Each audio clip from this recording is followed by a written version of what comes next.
Fala galera, tudo bem com vocês aí, professor Marcos Túlio, mais uma vez aqui. Vamos estar dando início, né, ao nosso estudo agora das equações diferenciais ordinárias de ordem superior, né? Hoje vai ser só uma aula introdutória, a gente não vai estar entrando a fundo, né, no assunto, mas a gente vai estar falando de alguns conceitos aí primitivos e o assunto principal hoje é falar como fica o teorema de existência e unicidade para equações de ordem superior, ok? Então, nessa pequena introdução de EDOs de ordem superior que a gente vai fazer, o primeiro assunto que a gente vai abordar é o problema do valor inicial, né? Como anteriormente a gente estava trabalhando só com equações de primeira ordem, a gente só tinha uma condição inicial que é para determinar aquela única curva que passa por aquele valor, né? Claro, se ela existir, né? Como a gente viu aí nas aulas passadas, né?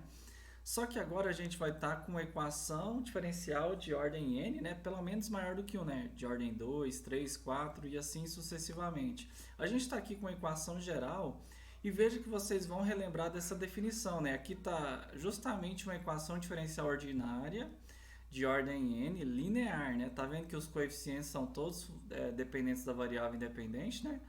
Os a's aqui estão todos dependentes de x. Como que eu sei quem que é a variável dependente e independente? É só olhar para a derivada, né?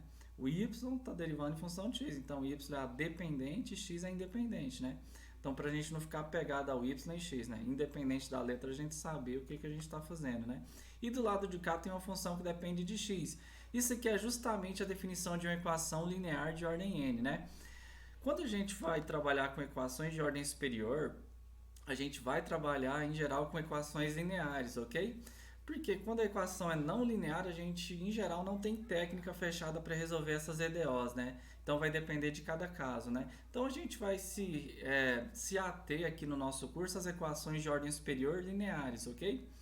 E aí a gente agora, diferente do passado, quando a gente tinha apenas uma condição inicial, se a gente tiver uma equação de ordem 2, a gente vai ter duas condições. Se for de ordem 3, vai ter três condições. Se for de ordem 4, 4. E assim sucessivamente, né? Vai depender do grau aí da equação diferencial. A gente vai ter aí as condições iniciais. Observe uma coisa aqui fundamental, ó. Tá vendo que aqui tá x0, ó? Todas as condições iniciais, quando a gente trabalha com PVI, todas elas estão calcadas no mesmo ponto, tá vendo? Todas estão aqui com x0, x0, x0, x0. Todas as entradas dos pontos estão fixadas no mesmo ponto lá no domínio, x0. Agora, as imagens, os y's, eles não necessariamente precisam ser os mesmos, ó, tá vendo? y0, y' de y0, até o yn-1.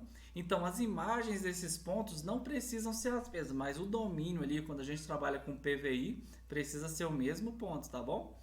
Onde a gente vai ter que esses y, né, que são as imagens dos pontos dados aqui, são constantes arbitrárias, e esse problema aqui que está dado na equação 1 é o que a gente chama de problema do valor inicial para equações aí de ordem superior, né?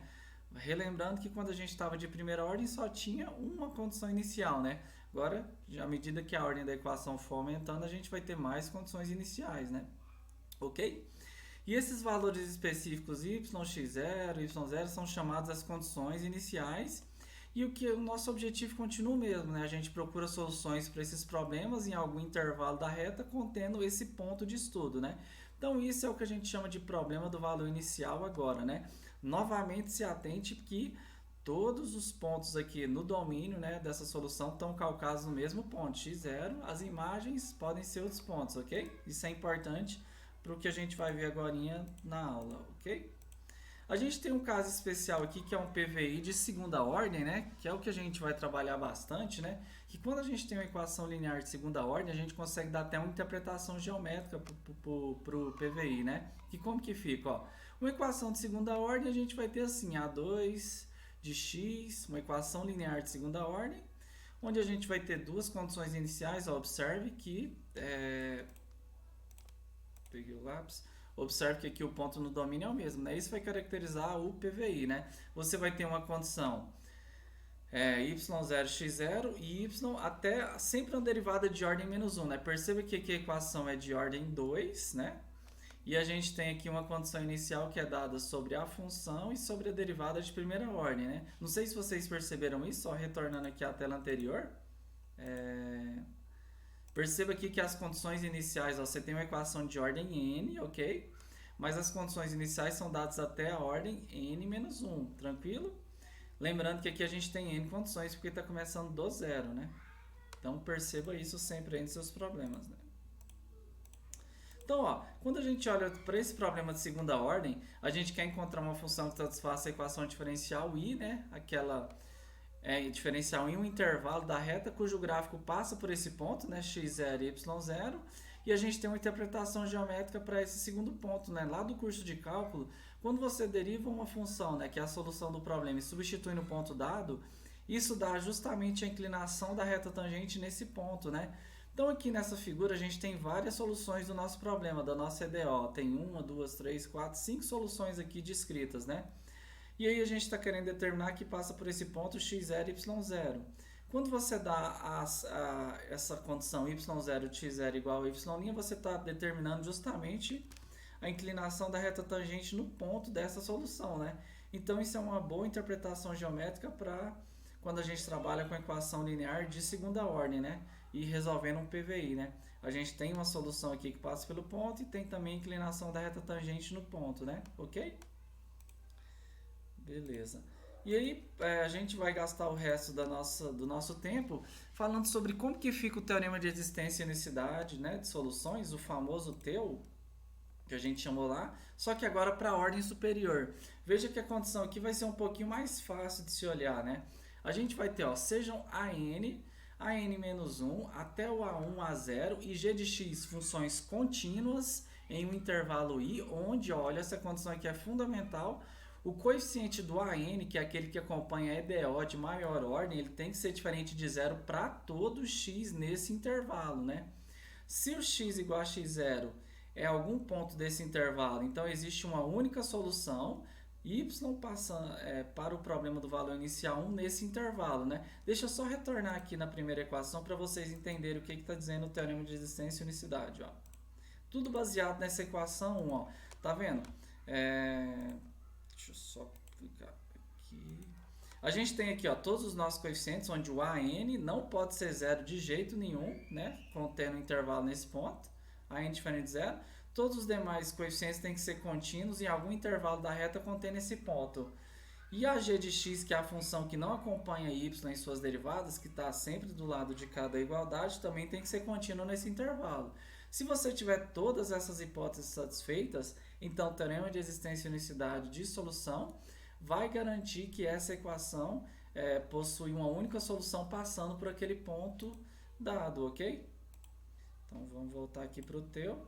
Então isso que ele está falando, ó. Se você pegar todos esses coeficientes, ok? Todos esses coeficientes contínuos em algum intervalo, com o AN diferente de zero para todo x nesse intervalo, isso aqui é fundamental, tá, pessoal? Para todo x nesse intervalo, esse x0, né, que é o ponto que você está estudando ali, onde vão estar todas as suas condições iniciais determinadas, né? O x0 é um ponto nesse intervalo, então a gente vai garantir que existe e é a única solução passando por esse problema, passando por esse ponto, né? Ok? Vamos ver como fica na prática aqui em um exemplo. Ó. Exemplo 1. Verifique que a função y é igual a 3 elevado a 2x mais i elevado a menos 2x igual a 3x é uma solução do problema do valor inicial. Y, duas linhas, menos 4y igual a 12x. Y0 igual a 4, y linha de 0 igual a 1. Tá vendo que aqui a gente tem um PVI, porque a condição aqui, o x0, né, nesse caso, x0, espera aí só um minutinho, aqui no exemplo, ó, disso daqui a gente tem aqui x0, né, quem está fazendo o papel do nosso x0 ali do teorema é o zero, né, então a gente quer determinar se existe a única, essa solução que foi dada passando por esse ponto. Isso aqui já é uma solução determinada, né? A gente ainda não sabe resolver equações de ordem superior, vamos aprender posteriormente, né? Mas aqui eu já estou dando a solução, que tá determinada, tá vendo que não tem constante de integração, já foi determinada. E aí, quem que a gente tem que olhar? Ó? Nesse caso, quem está fazendo o papel do A2 de x aqui da nossa equação diferencial é a constante 1, né? Veja que você vai trabalhar com os coeficientes da equação, não é com as derivadas, são os coeficientes. Então, A2 é 1. Quem que é o coeficiente A1, né? Que é o que está ali do lado de y. O A1 é 0, né? E quem está fazendo o papel do A0 de x aqui é o menos 4. E quem está fazendo o papel da g de x, né, que é a função que acompanha lá, é o 12x. Então veja um exemplo bem simples, né? Ó, isso aqui são o A2, o A1 e o A0 são todas funções constantes. Nem precisava colocar o A1 aqui, eu só estou colocando porque ele foi omitido aqui, né? Veja que aqui no nosso exemplo geral, ó, nosso exemplo geral, a gente tem que o A0 é o que acompanha o Y, o A1 que acompanha a derivada de primeira ordem, que naquele caso não tem, e o A2 vai ser o que acompanha a derivada de segunda ordem, ok? Então, se atenham para isso. Exemplo, desculpa. Então, no exemplo 2. Deixa eu só selecionar minha tela aqui, ok? Beleza. Então, a gente está com esses coeficientes, aí eu pergunto, ó, tem algum problema aqui? O A2, nem precisa me preocupar que é constante, ele é sempre diferente de zero para todo ponto no intervalo, né? O A1 aqui eu vou até apagar porque não tem necessidade de colocar, mas só para vocês verem que ele é zero, né? Ele não está aqui. O A0, menos 4 também constante, contínuo em toda a reta, né? 12x, isso aqui também é contínuo em toda a reta, né? É uma equação, uma função do primeiro grau contínua em toda a reta, né? Então, isso aqui são funções contínuas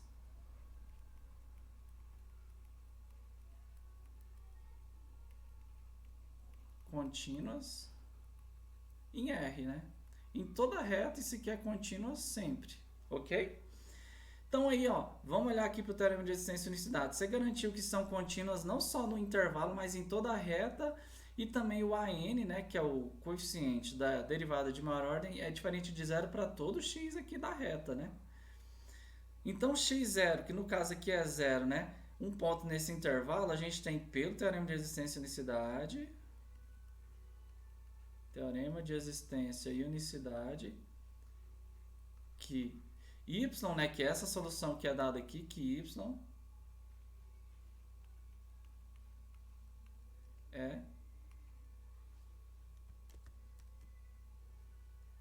é a única solução passando por esse ponto. Ela existe, né? Existe porque está aqui, vocês podem verificar a derivanda que satisfaz a IDO, né?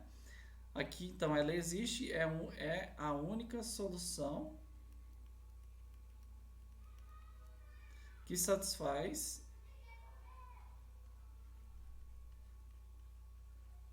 o PVI aqui proposto, ok? O problema do valor inicial. Então, pelo teorema de existência e unicidade, a gente tem a continuidade de todas as funções, o AN é diferente de zero para todo x aí na reta. Então, pelo teorema de existência e unicidade, a gente tem que essa solução y aqui, ela existe, né? E é única para esse problema do valor inicial dado, né? Ok? Com essas condições aqui iniciadas. Então, essa daqui vai ser a única solução passando por esse ponto x, 0 e 4 com inclinação de 1, né? Uma inclinação positiva aí lá no gráfico da solução, ok? Pela tela que a gente viu anteriormente, né? Essa é uma interpretação geométrica para quando a gente resolve uma equação de segunda ordem e dadas essas condições iniciais, beleza? Então vamos ver um segundo exemplo aqui. Deixa eu só selecionar a tela aqui, ok. Então, ó, segundo exemplo, a função y igual a 1/4 de seno de x, 4x, é uma solução para o problema do valor inicial. Novamente, ó, a gente tem que o x0 aqui é zero, né? Dado. Então, é um PVI, né? Tá vendo que é zero, mesmo ponto. E a gente tem aqui, quem são os nossos coeficientes da EDO? Tem que o A2 de x é 1, novamente uma constante, sempre diferente de zero, então, para toda a reta aí. O A1, né, que seria o que acompanha a derivada de primeira ordem, não tem, então não vou colocar, não tem necessidade. O A0 de x é 16. E quem está fazendo o papel da g de x ali é zero, né? Então, isso aqui, novamente, ó, são funções contínuas em R todos, são contínuas.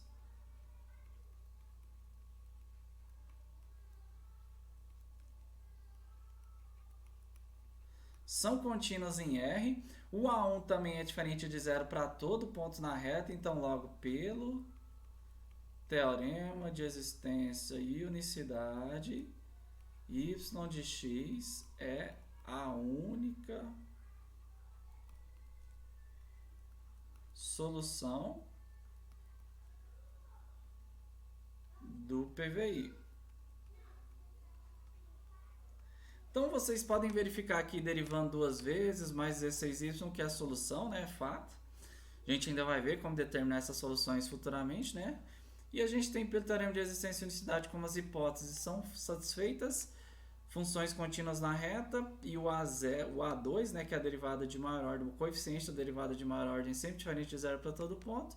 Então você tem que, essa função y aqui dada, ela é a única solução que satisfaz esse problema do valor inicial, tranquilo? Para a gente fechar essa discussão do teorema de existência e unicidade, eu vou propor esse probleminha aqui agora. O exemplo 3 aqui, na verdade, exemplo 3, né? Vamos colocar aqui para ficar certinho. Exemplo 3, então, verifique que a função y igual a cx² mais c mais x mais 3 é uma solução para o problema do valor inicial. Então, tem aqui uma equação diferencial de segunda ordem, que y, né, um PVI, onde a gente está calcado no mesmo ponto, você tem aqui a solução que passa pelo ponto 0,3 e tem inclinação de 1 aqui, que quando a gente tinha derivada no ponto, a gente está determinando o coeficiente angular da reta tangente, né? Ele pede só para verificar que a função é solução. Então, o que a gente tem que fazer? Derivar, né? Deriva, substitui. Eu já trouxe aqui pronto para vocês, para a gente ganhar tempo. Eu vou derivar a solução uma vez, é a regrinha do tombo, derivada de polinômio, né? 2 está aqui, cai multiplicando, tira 1 do expoente, 2x. Aqui tem 1, né? No expoente, 1 menos 1, 0. Todo número elevado a 0 dá 1, né? Então, sobra 1, derivada da constante é 0. Então, derivada de primeira ordem é essa. Deriva de novo, derivada de segunda ordem. Derivada da constante 0, 2cx, vai sobrar só o 2c, né? Então, segue. Aí você substitui lá na EDO dada, só trocar tudo que tem y duas linhas por isso aqui, né? 2c, e tudo que tem y linha você vai trocar por 2cx mais 1.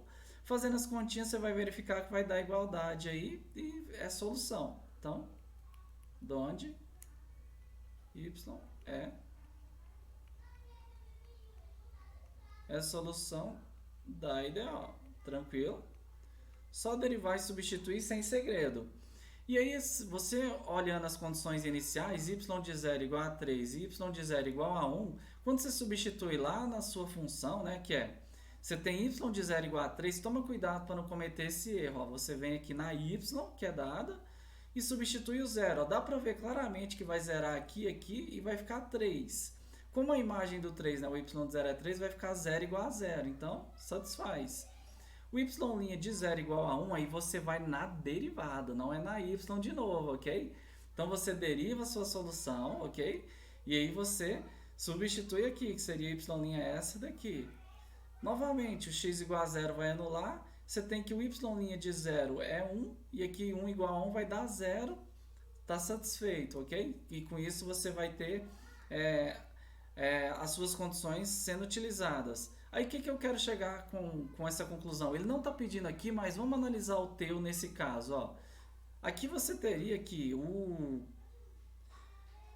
quem está fazendo o papel o A2 de x é x ao quadrado, correto? Quem está fazendo o papel aí do A1 de x é 2 menos 2x. E o A0 de x vai ser constante 2. E a g de x é 6. Então, já estão com todos os ingredientes aqui para aplicar o teu, né? Veja o seguinte, ó. As funções A1, A2, A0 e AG, A0 e AG são contínuas em toda a reta. A1 de x também é contínuo em toda a reta. A gente vai ter problema aqui só na análise. X ao quadrado também é contínuo em toda a reta, só que ela não é diferente de zero para todo ponto, ó. A gente tem... observar aqui que A2 de x igual a x ao quadrado, ela é igual a 0 se somente se o x for 0, né? Então, veja que é justamente onde está dada a nossa condição inicial, né? Então, se a gente fosse aplicar o teorema de existência e unicidade aqui nesse ponto, a gente não tem a garantia que existe a única solução passando por esse ponto, ok? Então, com certeza a gente vai ter mais de uma solução passando pelo ponto 0 neste caso, né? Porque claramente o teorema de existência e unicidade não é satisfeito. Então, teu aqui, vou colocar ali em cima porque senão fica ali espremido. Então, de onde, ó? Nesse caso, o teorema de existência e unicidade não é satisfeito. Então, a gente não tem a garantia que existe, nem que é única. A gente não pode falar que não existe. Isso é errado, igual a gente comentou nas aulas passadas. A gente só tem a garantia que não que ela pode não existir, como pode não ela pode existir, pode não existir, pode ser uma única solução, como podem ter mais soluções, né? A gente só não tem a garantia, não posso afirmar isso de fato, né? Aqui deve ter ficado apagado porque a minha tela fica aqui, mas eu vou reescrever aqui, ó, no cantinho. Eu sei que a minha imagem, enquanto eu falo, fica nesse cantinho aqui. Eu vou refazer essa continha para vocês aqui, ó. O que eu coloquei ali que ficou omisso é só que o A2 de x é x ao quadrado, ok? Então isso aqui é igual a zero, né, que é a condição dada lá no teorema de existência e unicidade, se somente se o x for igual a zero. Então, no x igual a zero, que é o ponto onde a gente está analisando esse PVI, né, se fosse perguntado, né, pelo teorema de existência e unicidade, a gente não tem a garantia que nesse ponto a solução existe e é única. Essa é a conclusão, ok? Perfeito, então. Aí com isso a gente vai depender então dos coeficientes que estiverem multiplicando as derivadas e fazer essa análise, né? Geralmente o problema vai dar aqui onde o A2 for zero, né? Então aí você não vai ter a garantia, né? Dependendo se esse ponto tiver aqui, né? Que a solução existe e é única, ok? Para a gente finalizar, vamos falar de um outro problema aí que vai aparecer para vocês, que é o PVC, que é o que a gente chama de problema de valor de contorno, que é um outro tipo de problema que consiste em resolver um EDO de ordem 2 ou maior, na qual a variável dependente ou suas derivadas são especificadas em pontos diferentes, né? Um problema, por exemplo, aqui olhando para o caso de segunda ordem, novamente a gente está olhando caso linear, né? Sempre daqui para frente vocês vão observar isso. E observe que a diferença é que agora aqui, ó, a condição é dada em pontos diferentes, tá vendo? Ó, o domínio aqui é o A e aqui é um B. Não é o mesmo ponto igual a gente tem no PVI, né? Onde aqui, se aqui fosse A, teria A em todos os pontos aqui as condições iniciais dadas, né? Então a principal diferença é essa, né? Quando a gente trabalha com o problema do valor de contorno, as nossas condições iniciais são especificadas em pontos diferentes. Então isso caracteriza principalmente a diferença entre um PVI e um problema de valor de contorno, né? Então quando isso acontece a gente chama esse problema de valor de contorno. E esses valores especificados, né, y de A igual a y0, y de B igual a y1, são chamadas condições de contorno, ou que a gente chama também de condições de fronteira, né? Uma solução para o problema em questão é uma função que satisfaça a EDO, continua valendo, né? Tem que satisfazer a EDO, contendo A e B, cujo gráfico passa por esses pontos, né? Onde está vendo que aqui está dada a condição y, tem que passar pelo ponto A, y0 e B, y1, né? Como a gente tem numa figura aqui, ó. Quando a gente olha nesse caso aqui, do problema de valor de contorno, a gente tem várias soluções aqui da equação diferencial, né? São famílias de soluções. E aí as condições de valor de contorno dá uma... a gente quer determinar as soluções que passam pelo ponto A, y0 e B, y1, né? Veja que diferente quando a gente trabalhou lá na equação, né? Com o PVI. Uma coisa bem interessante que acontece no problema de valor de contorno é que o teorema de existência e unicidade, talvez você se pergunte ou não, né? O teorema de existência e unicidade ele não se aplica para problema de valor de contorno. O teorema não se aplica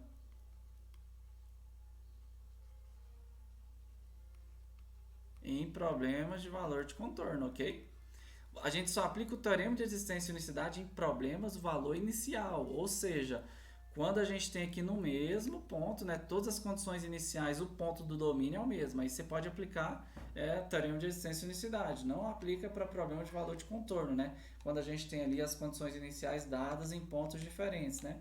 Então, geometricamente, o que a gente tem é isso. A gente tem agora que uma coisa, por que a gente não aplica o problema de valor no valor de contorno, o teu no problema de valor de contorno? Porque claramente a gente tem aqui, ó, que essas duas curvas são soluções da EDO.